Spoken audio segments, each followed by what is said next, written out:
All right. Welcome to the Tonya Whittle experience.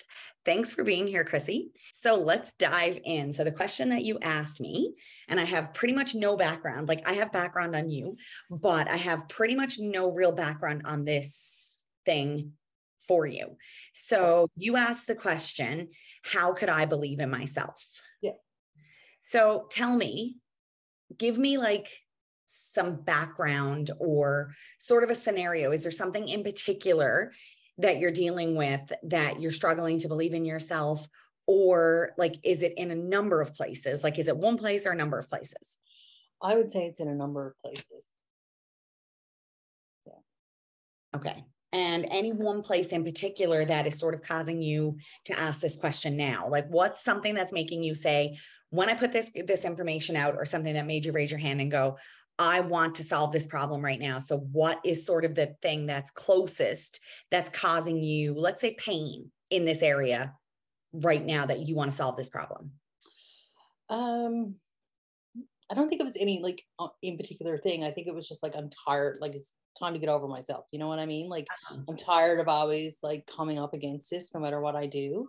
Mm-hmm. Like whether it be jewelry making or photography or like going back to school. Like there's always the part in the back of my head saying, well, like this is not good enough. Like I have standards that I can't reach. Like they're not reachable. You know what I mean? Like they're too high. So do you have standards or do you have expectations? Well, really they're expectations. And you have expectations of yourself to perform in a way that even you can't meet. Yes. So how does that serve you? Well, it doesn't. Well, it does. Well, I guess, yeah, it's always driving me to be better. Right. Well, that's the right answer. Well, let's backtrack for a minute. So you answer, and a lot of the spiritual and personal and professional development work teaches us to bypass, but we're going to come back about 4 steps from transitioning what it actually means. So everything that you attempt to do, school, jobs, anything that you've tried on your own, business, jewelry making, things like this. So now you've got a history, right? You've got a track record of things that you've started and stopped. Things never reach the standard that I want them to reach, which is the unattainable standard. So you have a standard, you have a vision, you have a standard for what it is that you want to create. Nothing that you ever create ever reaches that level. And so then what happens? Well, then I stop. Then you stop. Can we use the word the self-doubt and everything, kind of comes in, and like the negative self-talk and like, this is shit, or this is, this looks awful, or I can't do this, like. Right. Yeah. So that's where you'll go. And then eventually, so you'll make the attempt, you'll leap. Yeah. Right. You'll take the leap. Yeah. The leaping is not the problem. No. But then you pull the parachute too quick. You take the leap because you want to do something. Yeah. So you're brave enough and courageous enough to go, I want to do this. And you go, you do the training, you do the things, you buy the stuff, you invest in it, you invest in yourself, you get into it. And as soon as you get into it, this is crap, this is no good, I'm no good, none of this works. Now tell me, how does this translate with going back to school? Just feeling like I just like I'm not going to be able to make it. Now I'm trying, when those thoughts kind of sneak in, I'm just kind of like, I'm going to be fine, and I'm able to kind of talk myself out of it. But like they're still there. They're always there. Because what happens when we just try to talk ourselves out of it is band-aiding a problem. It's not actually getting to the root of the problem. Yeah. So when we have a lot of mindset training, or we're really, what I call, like, we're in an intellectually advanced society. So we understand a lot of the mantra work, a lot of these things. But if there's something inside of you, it's like, I want you to think about if you go out and you mow the lawn, and if you have like daisies, sticking up, or whatever they're called, not daisies, but we call them posies. What are they? Those white or yellow flowers? Dandelions. Dandelions. Thanks, posies. So, you go out and you mow them off. And then the grass, you step back and the grass looks beautiful, right? Because it's all green and it's this beautiful manicured lawn and it looks great. What happens when you wake up in the morning? And you out at the lawn? They're back. Because what has to happen in order for you to actually get rid of those dandelions, you got to get in and take the roots out. Right. Now, that's going to be a lot of work when you first start doing it. But what ends up happening is that's sort of what just mindset alone is like, I'm just going to positive think this away. I'm going to positive think this away. I'm going to positive think this away, which works. And I believe in positive thinking and I believe in reframing our experiences, but not until we found the root. Because if we don't get to the root, we basically end up gaslighting ourselves and saying the actual feelings that I have are invalid. Right. So then, so it helps, in the moment, it's like mowing the lawn. Yeah. Oh, that feels okay. But then it's like, it never goes away because there's a root in there that hasn't actually been found and dealt with. So when it comes to like going back to school, so you're attempting to go back to school, is that right? Yes. Okay. And so what are the thoughts? What are the negative thoughts that you have? That I haven't been in school in like such a long time. Well, not full time, and like, I'm just not going to be able to do it. It's something totally different, something that I've never even attempted before. And even just the name of it just intimidates me. So here's something interesting when you said, I haven't been in school in a long time. Is that true? Well, not really. I haven't been in school. No, let's go back. I'm going to ask you just a yes or no answer. Okay. No explanation. You have not been in school for a really long time. Is that true? Well, no. No, it's not true. No. So this is what happens though. See how we start lying to ourselves? Yes. And then we start making up stories to make it easy to not do the thing that you actually want to do. Right. So let's think about you. So the real question is, you said, how can I believe in myself? Yeah. We need to not understand how to believe in yourself. We need to understand why you don't believe in yourself. Right. Self-love, health, wealth, all these things are our natural set point. We shouldn't have to go looking for those things. Self-confidence, self-respect, valuing ourselves, self-worth, all these things should be our natural set point. So something has gotten in the way that you wouldn't have that. Right. Now you're internalizing something. So what are you internalizing? I don't know. I know you're going to tell me I do know. We are going to find out if you don't. So if you think about what you've already said so far is everything I do doesn't meet my standard. Yeah. I'm scared to do something new. Yeah. Like, let's recap in like Cole's notes. I'm scared to do something new because I've never done it before. Yeah. And I'm afraid I'm going to fail. Yeah. What does failure mean to you? It's terrible. Failure is like the ultimate death. It really is. It feels like death to you. It does. Yeah. Why? I don't know. Why is there so much shame around the things that you have tried and decided not to pursue in the past? Your career that you because of your, I do have some background on you, so medical wise, you left your career. And then you decided to do some things on your own, photography, jewelry. You've got certifications in a bunch of things. Yeah. And haven't pursued them. No. So failure is like, I don't know. Failure is like even just a word, failure. So let's go into that. I just don't want to be a failure. Failure is like, I don't know if it's the perfectionist in me, really. Do you think anyone wants to be a failure? Oh God, no. But do you think that people can handle failure who were taught to handle failure? Absolutely. Yes. Yes. For many people, a fear of failure is equivalent to dying. Absolutely. It's like in my body, I feel like if I fail, I might as well be dead. Yeah.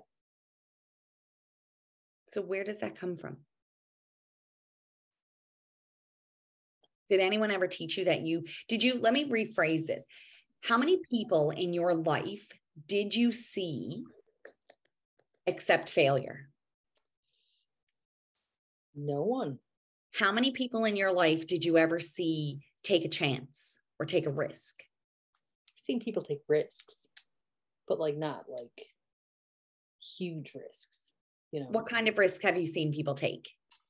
I don't mean reckless behavior risks. I mean like brave risks, like someone changed careers in their changing careers, you know, leaving the province, taking a risk on like, you know, a job at West somewhere, things like that, you know, packing up their life. Yeah, but they left. Yeah. But I'm talking about people that are in your world. How many people have you seen, you know, give up their full-time permanent corporate job and go be successful? How many people have you seen, you know, quit their job and go back to school and completely change careers? How many people have you seen fail at weight loss, at all these kinds of things, and then be positive about the experience and keep going? Yeah, not many. How many? Not many. I know one person that two people that quit their corporate job and went back to school and pursued something else. And they're happy? They are, yeah. They're very happy. So you do know people, but if you think about in the scheme of all the people you know, how many people would you say are living a very comfortable yet unhappy life? Almost everybody I know, I would where imagine. They dislike their job or they dislike parts of their lives and they say, this is just how it is. Yeah. Yeah. I had that conversation the weekend actually about a friend who really is having issues at her job. Mm-hmm.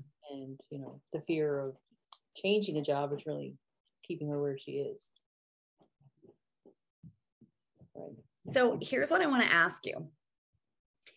Because you keep showing up for growth, yeah, you're taking like doing things like this, you know, doing things for yourself, doing yoga, fitness, you know, you've relentlessly pursued making sure that you found a way to be pain-free, you know, all of these things that you've actually pursued.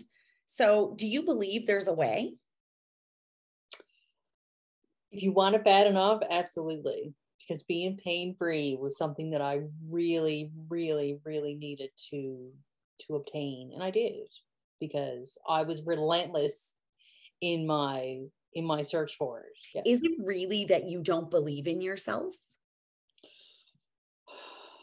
Probably not, because I believed in myself enough to do all those things. You believed in yourself enough to get started. Yeah. Yeah. So is it true that it's not actually about not believing in yourself, but it is about no certainty once you step out of the comfort zone? Yeah, that's probably more it. And you are not surrounded by very many people who are out there in the middle of the ocean with you. No. But I'm surrounded by people in a moment when I have a hard day or a hard moment. Sure. And I go and I talk to my dad, who's been an entrepreneur since 1980. You know, he quit his job and became a fisherman, and, you know, who stayed in the fishing industry during the collapse of the cod and who rode that out. And, you know, my brother, who's an entrepreneur, several of my brothers who do their own thing. I'm surrounded. I created a network around me of businesswomen, businessmen, of people who are not living a normal life. And so when I have a bad day or a scary moment and I can call someone and be like, you know, I feel a little like this, within 5 minutes, I'm like, yeah, let's go, you know, because I'm surrounded by this. What happens if you tell someone that you're scared? They want to make you feel better. And what are they going to tell you to do? To quit. To go back to safe land. So what happens to you? Because it's a normal physiological response. We are not meant to become fearless. We are meant to feel our fear and do it anyway. We are meant to become courageous if we're going to blaze a trail that we've never been on and that we've never seen anyone else be on. You were basically saying, here's the well-worn path, and I don't like that path. Yeah. And I'm going to go over here and get on a new path that doesn't exist. I'm going to bushwhack, but you know what? I'd really like it if it felt like that path. Yeah. I want it to be smooth sailing, even though like I'm bushwhacking. I do. Very easy, very safe. Yeah. So what it is, what you're actually dealing with is an inability to handle uncertainty. And so you sabotage yourself. You sabotage your own success by saying, this is garbage, this is no good. And you are putting this through a lens of a critic. So that gives you permission to stop. Right. And swim back to shore, where even though you might not be fulfilled or happy, you're safe. Exactly. Yeah. So what's really going on for you is that the moment you feel unsafe, you panic. Bye-bye. Yeah, that's me. It is. So you have, so realistically, it's not about believing in yourself. It has actually nothing to do with believing in ourselves. The question that we always ask, what's this? I always say, the problem that someone brings to me is never the problem. It's always a manifestation of the problem. So you're like, I don't believe in myself. Why? And you've done enough self-awareness work to articulate and understand, I'm running into a problem here because every time I go to try to do something, I end up in this repeating pattern where I quit because I don't believe in myself.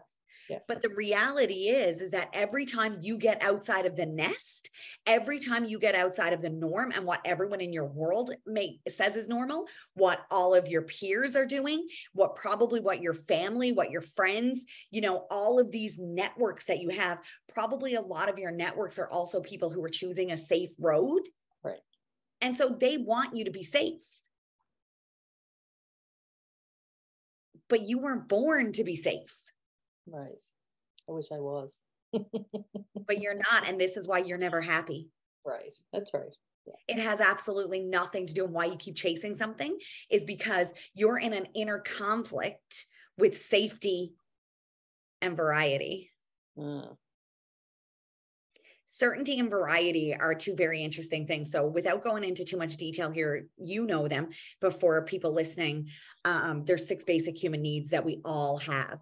And it's certainty, variety, love and connection, significance, growth, and contribution. You have a high need for growth, which is why you keep doing stuff and you keep saying yes to crazy shit like even this. You have a high need for variety also, because this is why you also do all these things. You need a lot of variety in your life. You're not significance driven at all. Like you like different things and unique things, but significance is not high up on your list, as in like you need to know that you are important or all of these things. It doesn't emanate from you. You have the need because all human beings have that need. Whereas for me, significance is really high. So if I go into a shadow, my need for significance will pop out really fast. Whereas for you, but I have a high need for variety and significance and growth and contribution before my need for certainty, which is why I can withstand so many storms and why no matter what turmoil comes at me, because the quality of your life is in direct proportion to the amount of uncertainty you can handle. So you are in a conflict because you desire something more and you desire to create a path. Something more exists for you. And then you're like, oh, look, there's an opening. I'm going to go see it. And then the path, is there or it's not clear. And then you have to rely on you to make that path. And then immediately you go, I can't do this. Right. But that's certainty that you're trying to get on that path that requires you to handle uncertainty. So you're like, I want to pack my bags, my big certainty bag, put that on my back. And then I want to go out and I want to do this, but I need to know that it's all going to work out before I do. I need to know I'm going to pass school. I need to know that my jewelry is going to be perfect. I need to know that, all these things are done. So what's actually happening? Sure, you don't believe in yourself in some way, right? Because there has to be a level of certainty in your own belief. Yeah. In who you are, what you're capable of. but it's not about not believing in yourself. You haven't cultivated the inner resilience and the inner strength that you need to walk an uncertain path, because your entire life, the minute you feel uncertainty, yet you crave it, you desire it. It's crazy. You don't like the same routine day in and day out. You Yeah. can't stay in the same place. You can't sit in an office with four walls. You can't stay, you know, in your house too many days in a row. You have a very high drive for variety, and yet you also have a very similar drive for certainty. So these two things, these two high, your basic, the driving, the human driving force that's behind that is the top two needs. So if your top two needs are in direct conflict with each other, then one, you end up feeling crazy because you're like, why do I keep doing this stuff? Yeah. And how yet come I just can't like go to a 9 to 5? Yeah. And then you keep picking the jobs. Yeah. And then as soon as you get into the job, you're like, oh my God, why did I do this to myself? What did I do? And then you have to find a way out of it, right? And then you find the way out of it and you feel relief for a short period of time. And then the uncertainty kicks back in. It's like, oh my God, what am I going to do now? And you can see the roller coaster of what ends up happening for you. If we look at your history and this timeline, you know, this is the actual thing. So the reality is, yes, there's like ultimately the surface behavior is not believing in yourself and not following through on the things that you actually want to do. The root cause is a conflict in your human need structure that is causing you. Now we can get into, there's all kinds of parts of this that we can get into, which we won't on just for the purpose of time and on this call. But ultimately, you know, when we look at this, our need structure comes from, you know, how we grew up. It comes from our belief systems, comes from our life experiences. So when we look at healing this and giving you certainty, we have to heal some of those experiences that caused that stuff. So if you think about it, if all we were ever taught was to run home and choose safety every time we felt, and I'm not talking about like safety in terms of like our bodily, you know, safety as women. I'm talking about like a regular paycheck, or, you know, we were all taught to find security and safety in something outside of us, in a partner for women, in a partner, in other people. For me, very much like I was very much taken care of my entire life. You know, very few people can even understand now. Chrissy, you met my dad recently. So like now you understand why I was so incapable of everything, you know, because you just look around and everything's done for you. You pick up a hammer, someone else takes it. You get a flat tire, someone changes it. You know, you need your winter tires changed, someone else is booking an appointment for you. It's like, even if you wanted to do those things, someone else is doing it for you. So it emotionally cripples you, because I had no confidence in my ability to do any of those things. And then I had to start learning, you know, to give myself the confidence, because confidence in ourselves is built in the hustle. It's built in the doing of the thing. Right. So when we feel uncertain in something, you know, when we ask ourselves, what am I seeking here? This is one of the things that I'll recommend for you to do. There's possibly a lot of other work that you might need to do as well, you know, in here. But like one of the first things to do is anytime that you start to feel scared, you start to ask yourself, what am I really afraid of here? Right. Because that's what it is. Uncertainty is fear. And it might, you know, resonate back to fear of failure, but the fear of failure is just the meaning that you've assigned to it. Like, this is death. So if I fail, I might as well be dead. And I mean, talk about a need for certainty.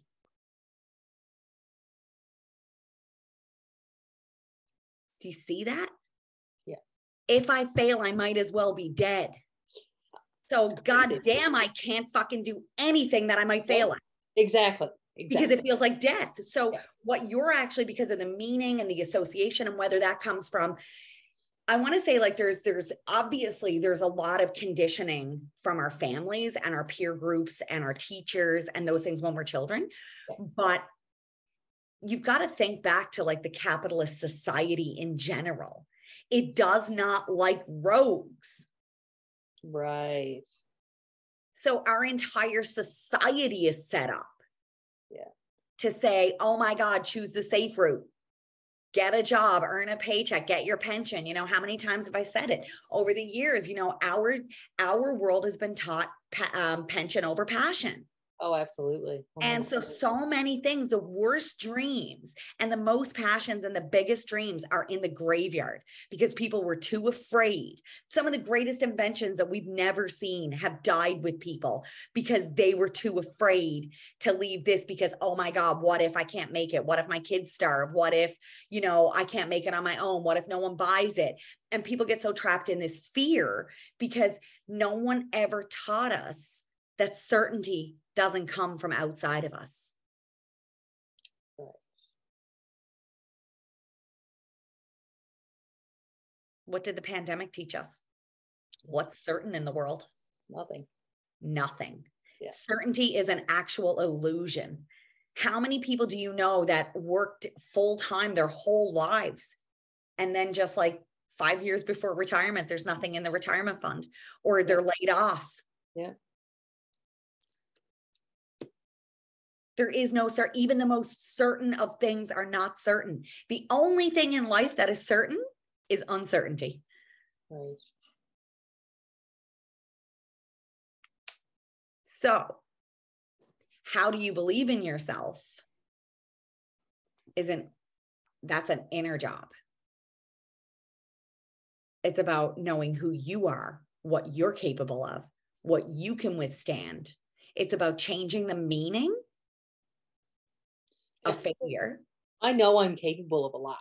You know, I've done a lot of things. You know, I know how to do a lot of things. But like, there's just some things it's like, I just can't get there. Mm-hmm.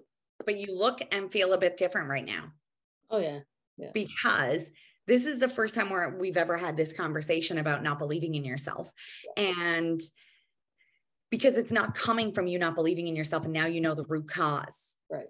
What you're actually doing every single time you sabotage your own success is that you are cutting off access to your own greatness because you're afraid that if you go out there and shine, what could happen? People would see it.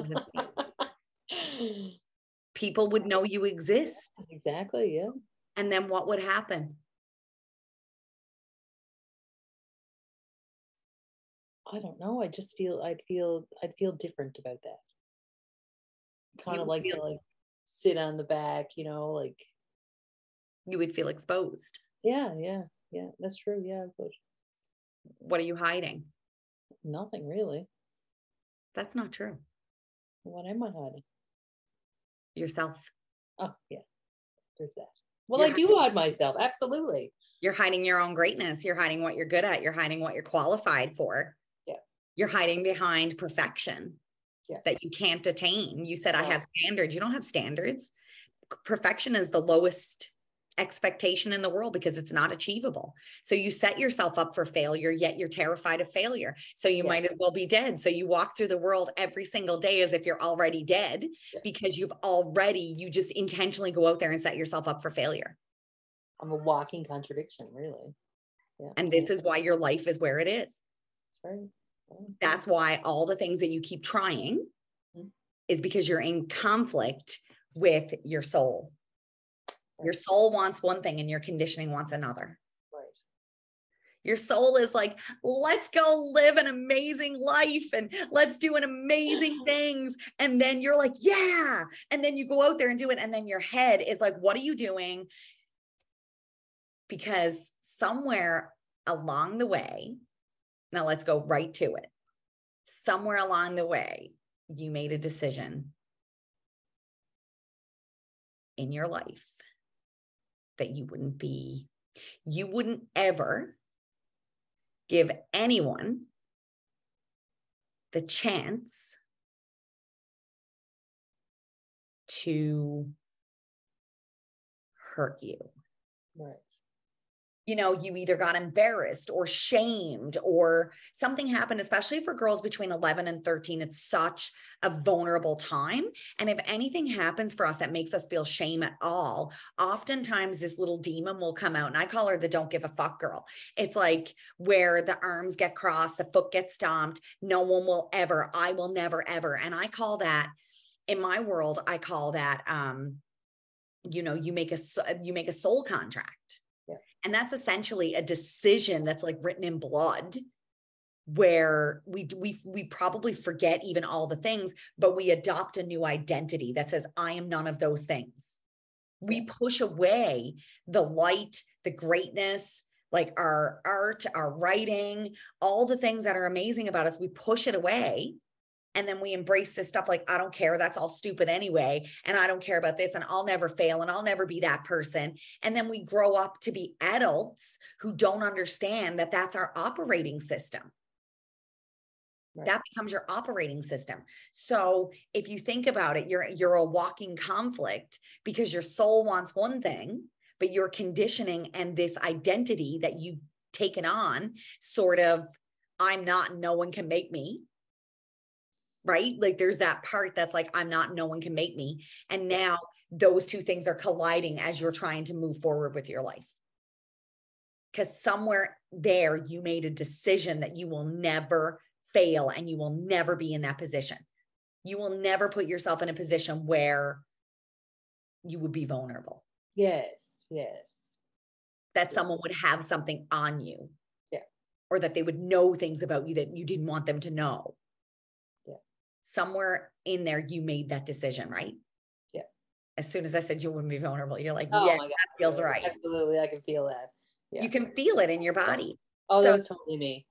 Yeah. And so what's going to happen is that in order for you to move forward into really believing in yourself, you're going to have to give her up. And that can feel really scary, because if we adopted a part of ourselves that feels like it was safety and it protected us, which is essentially what happened, right? Absolutely. Yeah. Took on a role that said, I'm going to keep us safe, and I'm not going to let you do stupid shit that could expose you. Yeah. And that, you have this like inner world that's saying, I'm not good enough. I don't know anything. So it's like an imposter syndrome. So it's like you adopted this part of you to go, I'm going to protect us. It's like having like sort of like, a new best friend inside of you that's like, I'm going to protect us, and I'm not going to let you do these stupid things anymore. So these are these inner conflicts. They don't have to be these big things. Sometimes people think, it has to be something big. It could have been on a movie. It could have been something you saw. It could have been an experience that you saw someone else's family have. And for you to go, that will never be me. Yeah. I will never be vulnerable like that. So I will always choose the safe road. So you've got this part of you that is trying desperately to protect you and not letting you do anything dumb, what she's calling it, or reckless or risky. And then you've got this soul part that's like, baby, we came here to fly. Yeah. And the other one's like, we don't leave the ground. And then, so you're in this constant headbutt inside of you, which is why you keep saying, why can't I be someone different? Why can't I just be someone who can just accept a Monday to Friday 9-to-5 job? Why can't I be someone who can be satisfied with, this? Why can't I be happy with these things? Because that's not your soul energy. That's your conditioning. That's trying to keep you safe because you're scared. It's fear. It's not believing in yourself. Right. Because inside of yourself, you know who you are and what you're capable of. Right. And I do, yeah. But putting it out there, it's like, oh no, we're not doing that. Yeah. And so then you're always going to be held back. Yeah. Because you're going, we're not doing that, because there's like shame in being seen. Yeah. Yeah. And so that will be a deep exploration for you, is why do you feel shame in being seen? Why do you feel shame in your existence? These are big questions. And you're not the only person who will face these things. So, a lot of people, a lot of women, especially, we feel very conditioned around our own existence because women have been property. We're not just dealing with our own stuff. We're dealing with generational stuff. You know, we know that generational trauma has been passed down, and not just our own family trauma, but systemically, you know, the way women have been treated and are continued to be treated around the world. We're all processing this, you know, and we're processing it now to end for us. So even if it wasn't something that happened for you, it's like shame in our very existence sometimes that we're dealing with. So what makes you, why are you so afraid to be seen? Why are you so afraid to be great? I don't know. I guess it's just putting people seeing you and putting part of yourself out there. You know what I mean? Like I've always been very like, guarded, I guess, with people. Like not many people see like who I actually am. You know what I mean? Yeah. Yeah. And you have a guardedness to you, and there's nothing wrong with us. I always call it, we need shields, not walls. Yeah. Right. But you have walls. I have walls. And many people do. You know, I always used to have a lot of walls. So when I ask you, you know, why are you afraid to be seen?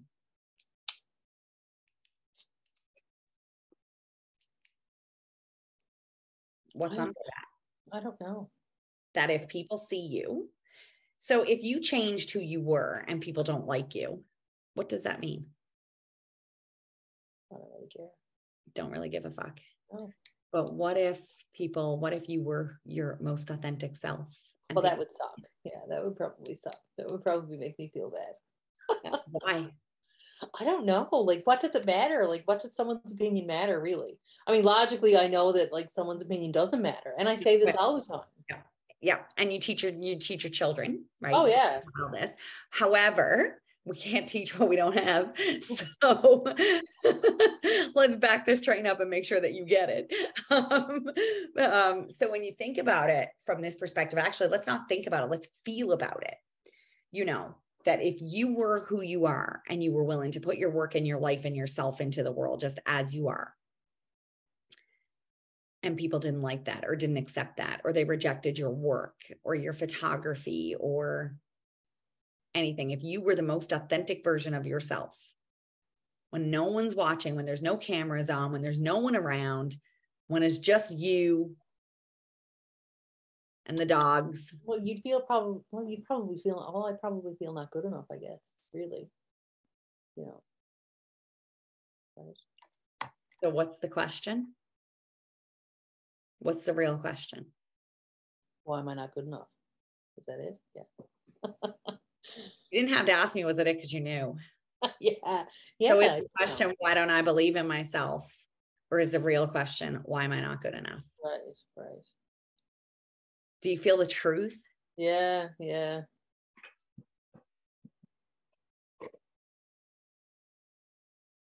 But it still feels conflicting because there's a big part of me that I really don't care, but I guess it's when it's something that's so near and dear to me, you know what I mean? Like things that I really put a lot of myself into, or a lot of effort or a lot of time. I think that would be, yeah. The conflict is always going to be there when we find the truth. Yeah. Because a lot of the times we bring it up and we're like, that can't be it, yet it feels right. Right. And you can feel there's a space in the truth, like it happens immediately. There's an energetic release. Once it comes up, you can feel it. Like there's an emptiness and a spaciousness, not like a bad emptiness, but there's like it's like, you know, you ever like take those bubble wrap things and burst them? That's almost what it's like. It's like a pressure release happens the minute that we catch it. It's like, oh, here it is. So like that part of you that's been hiding that is now freaking out because they're like, no, that's not the problem. I am good enough. I know I'm good enough, you know, but in reality, what's underlying the real thing is not, why can't I believe in myself? The real question that's plaguing you is, why am I not enough? Why am I not good enough? Why am I not enough? And that conflict is your soul that knows the difference, and your conditioning that is scared to believe that you're enough. Okay. That's the conflict. Your soul knows the truth. Right. And so even your head knows the truth logically, but emotionally, something has happened that gave you a primary question. So I won't go into the details here, but every single person has a primary question that runs our life. Right. So the real question that you've been asking is, why am I not good enough? Right.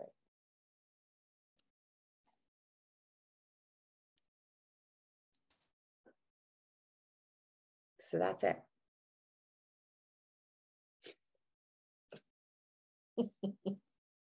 Awesome. So that helps us, right? What are you gonna do with that now?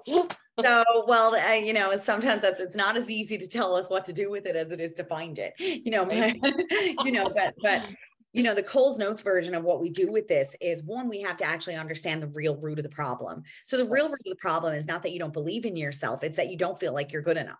Right. And so that comes from an identity, and that comes from conditioning and life experiences that you would have experienced, you know, throughout your life, that we've all experienced. So first things first is you need to actually create a better, more empowering question, so that every time that you hear yourself feeling scared or nervous or afraid, that you need to reframe that constantly. But it can't just be a reframe like a Band-Aid or spiritual gaslighting, you know, where you're just telling yourself this. You have to be able to feel it. So you have to get it back in your body, because this "I'm not good enough" is stored in your body at a very high level.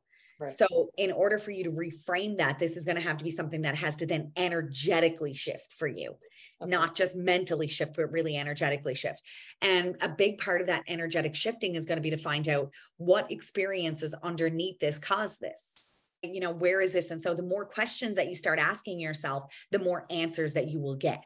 And so ask the right questions, you'll get the right answers. Ask shitty questions, you're going to get shitty answers. So you go, why am I not enough? Well, now not the universe, I said that wrong.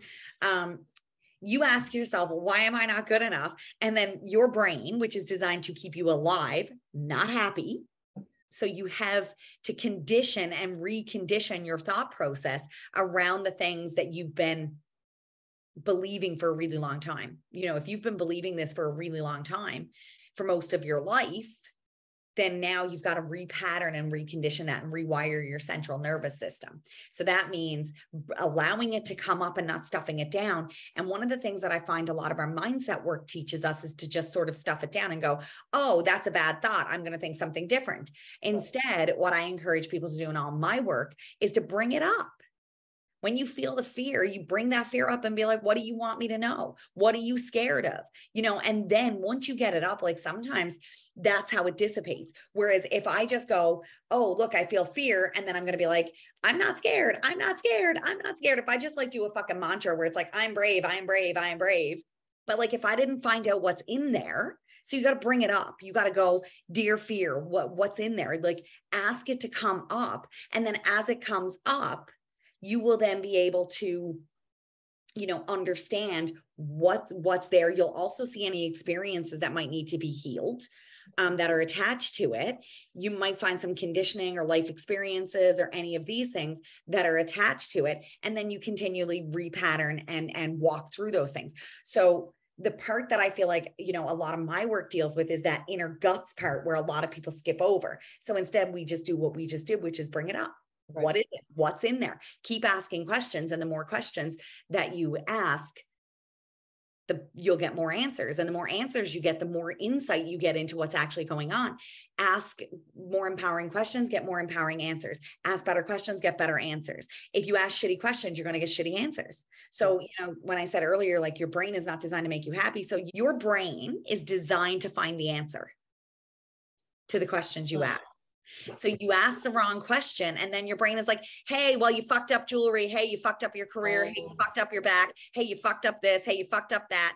And then your body gets flooded with a pile of negative emotions and disempowering emotions. And then you start to go into a defeatist, disempowering state that then just reinforces that. To get out of that disempowering state, you're going to do something to get out of it. So either bypass, skip, tell yourself something different, or what most of us do, push it away and distract ourselves with our phone or with food or with something else. And then the pattern just continues to recycle over and over and over again. So what's really happening is your conditioning is doing one thing and your soul wants to do another, and that's creating a conflict. So you're not the type of person who's content with a Monday to Friday 9 to 5 job. You want something more for yourself. You want something different. It doesn't even have to be about that's being wrong. It's not for you. It's not what you want in your life, but all your conditioning is telling you to go that path because it's safe. And safe means that nobody will ever know the truth about you, Right. that I'm not good enough. Right. So if I never put myself out there and I never follow through on anything, no one will ever expose the truth. Say it. Oh, I'm not good enough. Yeah. Yeah. People will never know the truth about you. That's right. So if you don't put yourself out there, you can't fail. No, you can't fail. You don't die. Yeah. If you don't die from shame. So this is the story you created around this to stop you from being out there. God. So you need to change the story, change your language. Yeah. Change the questions that you're asking, change all of those things. So obviously like that repatterning takes, time. Yeah. And, depending on whether or not you're able to do it by yourself. If you're not, then, you can come to someone like me to help if, to kind of go there. If you don't, if you're able to do it, because you've done a lot of this work. But some people haven't, people who are watching have never done any of this work. So a lot of the times, even for myself, I have coaches still because, we have blind spots and we can't see oftentimes our own blind spots. Yeah. So this is why, and then we can easily fall back. Don't actually dive into that guts of the work to really reprogram and repattern things. We'll ride the high of the breakthrough, but then what happens? All right off the cliff. Yeah. And, it's because we're unconsciously processing these cycles. And this is why it becomes so important that we have to make the unconscious conscious to change it. So this is why we bring all this stuff up. The more of it you consistently bring up and the more of it that you repattern in the emotional moments to change it, the longer that it's going to last and the less that you will repeat cycles. It's not that we're ever going to get to a place where we're not going to have problems. Only dead people don't have problems. We want you to stop repeating a shitty problem so that you can move on to having better quality problems. It's not that you're not capable. And it's not even that you don't believe in yourself because you believe enough to do the things that you've done. You believe in yourself enough to show up here in this conversation. Yeah. The real core is you have a core wound and a core belief that you're not good enough. Right. So you need to change that. So, and the way that you do that is every time you're triggered, bring up the trigger. We don't run from our triggers, bring them up and find out. And then the more you bring it up, it's like you're weeding the dandelions and not cutting them off. Right. That's how we change. Does that make sense? Yes. How does that feel? Really good. So it's not ever that you actually don't believe in yourself. No. Just don't think you're good enough. So your journey is not about self-love or about anything else. It's about self-worth. Didn't expect it to go that way. I know. We never do. This is one of the beautiful things about being able to have these conversations is that whatever people come to me with the surface problem, people come to me with a problem. And I know it's very rarely, it's not the problem. It's a symptom of the problem. Yeah. Your inability to follow through on things. It has nothing to do with you not being capable or, anything. It just comes from a long-standing wound that says, why am I not good enough? When you say like, what if I was good enough? Like, do you have to answer that question or are you just asking yourself that? And then like, sometimes as soon as I ask the question, the energy changes. Oh, really? What if I was good enough? What if I could do it? Try it. What if I was good enough? Yeah. See, it feels better. Doesn't that feel good? Like, what if I was good enough? Yeah. What if I could do that? Yeah. Yeah. What if I could go back to school and be, and then that's it. And just keep doing it until it sticks. And eventually it will stick. And one day you won't have to do it. It's been integrated and that's when it changes. And that process takes time. So you have the breakthrough, you understand what the root problem is. Then you start the daily work to change how you feel.